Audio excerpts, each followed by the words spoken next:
Hola chicos, espero que se encuentren súper bien. Mi nombre es Naomi Ferrusca y este vez nos toca una clase sobre probabilidad y estadística para su examen Excova. Créanme que vienen varias preguntas sobre esto en el examen, entonces pónganse muchísima atención. Les voy a ir presentando los conceptos, algunos ejemplos, algunos ejercicios que vienen muy parecidos en el examen, que sabemos que es de relacionar. Entonces pongan muchísima atención, ¿va? Como primer punto vamos a ver medidas de dispersión. Media, mediana, rango, moda, todas ellas. La media, comúnmente la conocemos como el promedio, nos dan un conjunto de elementos x1, x2 hasta xn y es la suma de los elementos entre el número de datos. Ustedes no se preocupen, más adelante vamos a ver un ejemplo en el que podamos entender más a detalle esto. Mediana. Mediana es el número que está en la posición central enlistando los elementos que nos den de menor a mayor. Hay que tomar en cuenta esto, chicos, que si nos dan un número impar de elementos, la mediana es el dato que se encuentra en la posición n más 1 entre 2. En cambio, si la cantidad de elementos que tenemos es un número par de datos, la mediana es la media, el promedio, entre los números en las posiciones n entre 2 y n entre 2 más 1. ¿Va? Ahorita vamos a explicar eso, no se preocupen. Moda. La moda sabemos que es el número que más se repite en el conjunto, el dato que más se repita. Si hay varios datos que se repiten la misma cantidad de veces, se les llama multimodal. E incluso podemos tener ocasiones en las que no se repita ningún dato y simplemente la moda no existe, ¿no? El rango, pongan mucha atención porque cuando yo hice mi examen Excova venía una pregunta sobre esto, entonces me dio un poquito más de puntaje. El rango también es conocido como la amplitud y es una medida que nos permite conocer la variación de los datos, qué tanto vamos a poder tener en máximo o mínimo de los datos y se calcula restando el valor máximo menos el valor mínimo. Vamos a pasar al ejemplo. Tenemos familias de 3, 4, 5, 4 y 6 integrantes. Ok, para sacar la media, recordemos que es sumando los datos que nos den entre la cantidad de datos. Tenemos 3 más 4 más 5 más 4 más 6 entre 5, que son el número de datos, nos da 22 entre 5 igual a 4.4. De esta manera sacamos la media, el promedio, recuerden. La mediana, tenemos que enlistar los datos de menor a mayor. Aquí el valor central es 4, tenemos 5 elementos, entonces no hay mucho problema de encontrarlo. Si tuviéramos uno más, por ejemplo 3, 4, 4, 5, 5 y 6, tendríamos que sacar el promedio entre 4 y 5, ¿va? El rango, el mayor valor que tenemos es 6 y el menor es 3, entonces es 6 menos 3 igual a 3. Y la moda, tenemos que el valor que más se repite es el 4 con 2 veces que se repite, ¿va? Vamos a tener un ejercicio tipo Excova. Es importante que estén practicando, que se apliquen, porque créanme que estos ejercicios vienen muy parecidos al examen, ¿va? Tenemos que las notas del examen de historia de 18 alumnos son las siguientes. Tenemos ahí 18 numeritos: 5, 3, 9, 7, 3, 6, 7, 5, 8, 7, 5, 4, 7, 6, 8, 9, 4 y 10, ¿va? Y nos pide obtener la media, rango, moda y mediana. Nuevamente es muy sencillo. Para la media sumamos todos los valores y ya nos dice que son 18 alumnos, ¿no? Entonces el número de elementos que tenemos. La sumatoria de los 18 números son 113 entre 18, entonces la media es igual a 6.27, un poquito bajo, ¿verdad? El rango, tenemos que el valor máximo es 10, el valor más grande que tenemos, y el valor mínimo es 3, por lo tanto el rango viene siendo igual a 7. La moda es el valor que más se repite y tenemos que es el 7 con 4 veces que se repite. Y la mediana tenemos que enlistar los 18 números de menor a mayor. En este caso, 18 es un número par, entonces tenemos dos números en el centro, que es el 6 y el 7. Para obtener la mediana, sacamos el promedio, la media de estos, 6 más 7 entre 2 igual a 6.5, esa sería nuestra mediana, ¿va? Muy bien. Seguimos con probabilidad. Tranquilos, tranquilos. La probabilidad es saber cuál es la posibilidad de que ocurra un evento.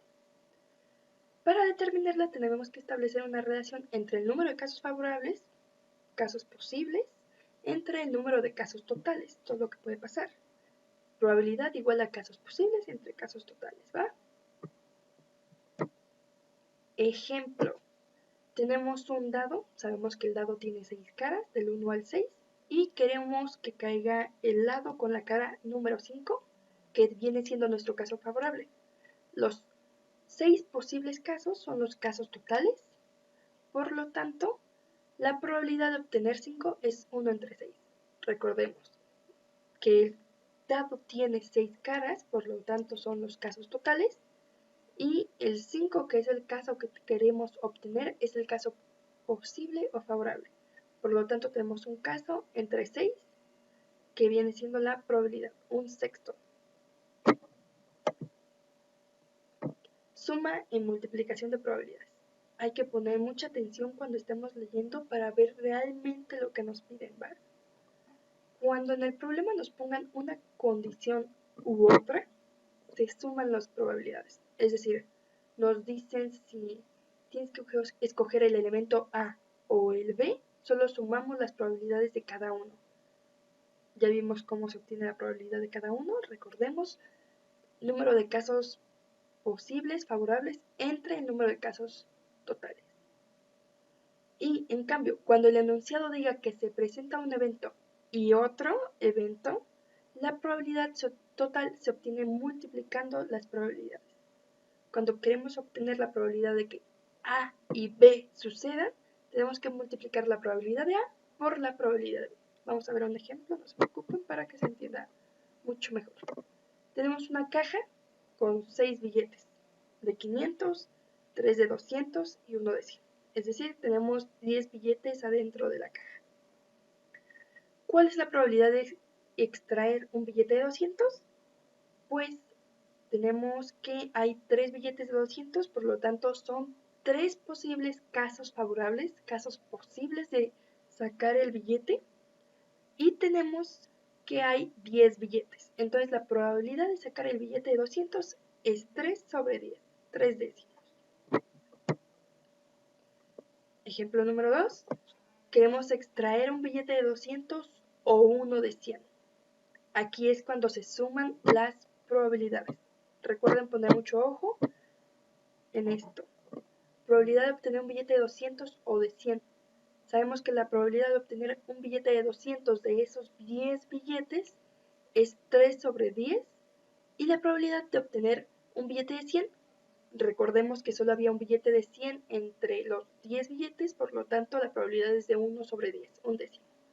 Entonces sumamos los 3 décimos más un décimo, obtenemos que es 4 décimos. La probabilidad de obtener el billete de 200 o de 100, que viene siendo lo mismo que 2 quintos, si ya queremos minimizarlo. Otro ejemplo, existen 2 cajas con 6 billetes de 500, 3 de 200 y unos de 100 cada una. Cada una tiene sus 10 billetes. Y queremos obtener la probabilidad de sacar un billete de 500 y uno de 200. Que pase esto y el otro, ¿va? Entonces, para la probabilidad de 500 y de 200, sabemos sacar las probabilidades. La probabilidad de obtener un billete de 500 es 6 entre 10 décimos por los 3 entre 10, ¿va? Entonces multiplicamos, una multiplicación de fracciones, muy sencillo. 6 por 3, 18, 10 por 10, 100. 18 sobre 100 la probabilidad de obtener en esta caja un billete de 500 y simultáneamente obtener en esta uno de 200, ¿va? Vamos con permutaciones y combinaciones. Permutaciones con repetición. Son las formas de agrupar elementos con elementos repetidos. Es decir, es la cantidad de conjuntos pequeños que puedes hacer con los elementos que tienes disponibles. No importa, puedes usarlos varias veces la misma cantidad cuantas sean requeridas. Por ejemplo, la contraseña de un celular. Tenemos 4 casillas y tenemos 10 números disponibles. Entonces, si tenemos n elementos para elegir, es decir, los 10 números, y tengo que elegir r de ellos, es decir, las 4 casillas, entonces mi fórmula queda n por n por n las r veces, esto viene siendo igual a n a la r. Es decir, la cantidad de contraseñas que yo puedo crear para mi celular es igual a 10 por 10 por 10 por 10, es decir, 10 elevado a la 4. Otro ejemplo, una cerradura tenemos que elegir 3 números.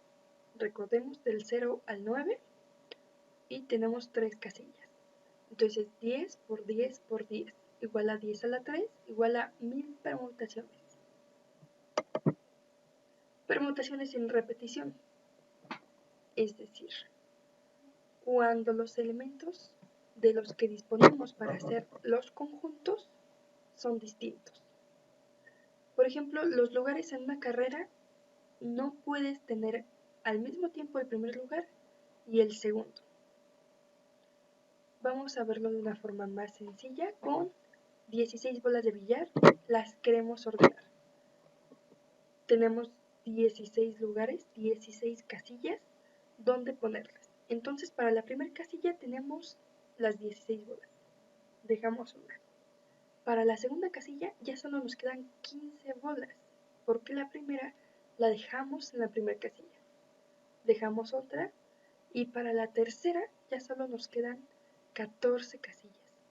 Así hasta que al final en la última casilla solo nos quede una bola. Por lo tanto, la cantidad de ordenaciones posibles es 16 por 15 por 14 por 13 hasta llegar a por 2 por 1. A esto le llamamos factorial. Por lo tanto, ¿cómo podemos ordenar las 16 bolas de billar? Es igual a 16 factorial. En cambio, si solo queremos escoger 3 bolas, sería 16 por 15 por 14. Es decir, volvemos a nuestras casillas. Tenemos 3 casillas. Tenemos las 16 bolas. Al inicio tenemos las 16 bolas para la primera casilla. Dejamos una. Para la segunda casilla nos quedan 15 bolas y para la tercera nos quedan 14 bolas. Por lo tanto, sería 16 por 15 por 14.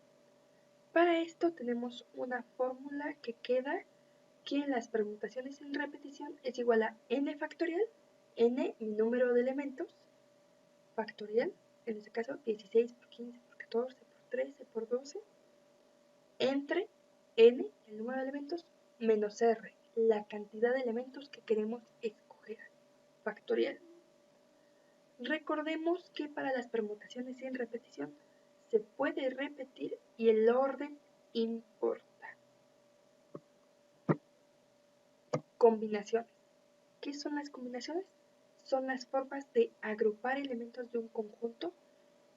No nos interesa el orden como en el anterior caso, que nos importaba si en la casilla 1 quedaba la bola 1, la 8 o la 3. Aquí no nos interesa el orden, sino más bien los elementos que hay en este. Recordemos que no se pueden repetir. Por ejemplo, para las permutaciones sin repetición, no era lo mismo tener 3, 2 y 1 que 2, 3 y 1 o 1, 2, 3. Para las combinaciones es exactamente lo mismo tener 3, 2, 1, 2, 3, 1, 1, 2, 3. Aquí son menores las combinaciones que las permutaciones sin repetición. Por lo tanto, nuestra fórmula queda n factorial, la cantidad de elementos que tenemos, entre n menos r factorial, r recordando que son los elementos que queremos obtener de el conjunto por r factorial. Por último, tenemos otro ejercicio tipo escoba. Aquí lo interesante es aprender a identificar qué es lo que nos está pidiendo realmente. El problema dice, Carlos, Pedro y Sandra correrán los 100 metros planos. ¿De cuántas formas puede quedar el podio del primer y segundo lugar? Solo competirán ellos tres. Ok, ¿por qué es un ejercicio de permutación sin repetición? Los elementos son distintos, es decir, no van a ser los mismos en el primer lugar que en el segundo lugar, y nos importa el orden. Por lo tanto, usamos la fórmula de permutación sin repetición, que nos dice que las permutaciones de 3 elementos, queremos escoger 2, es 3 factorial sobre 3 menos 2 factorial, que es igual a 6. Y vamos a comprobarlo. Tengo con la inicial del nombre de los chicos las 6 formas posibles en las que puede quedar el podio. Entonces, recuerden, aprender a analizar qué es lo que nos está pidiendo para poder saber qué fórmula utilizar. Chequen que también es lo mismo que multiplicar 3 por 2, que es como lo habíamos visto antes en la anterior diapositiva. Espero les haya gustado mucho. Si siguen en estos cursos van a aprender muchísimo más. Va a ser aún más a fondo. Van a ver más ejercicios, más ejemplos, más ejercicios tipo escoba, que les recuerdo, se parecen muchísimo. Es súper importante que se preparen para este examen, por lo tanto les recomiendo muchísimo que sigan estudiando. Gracias.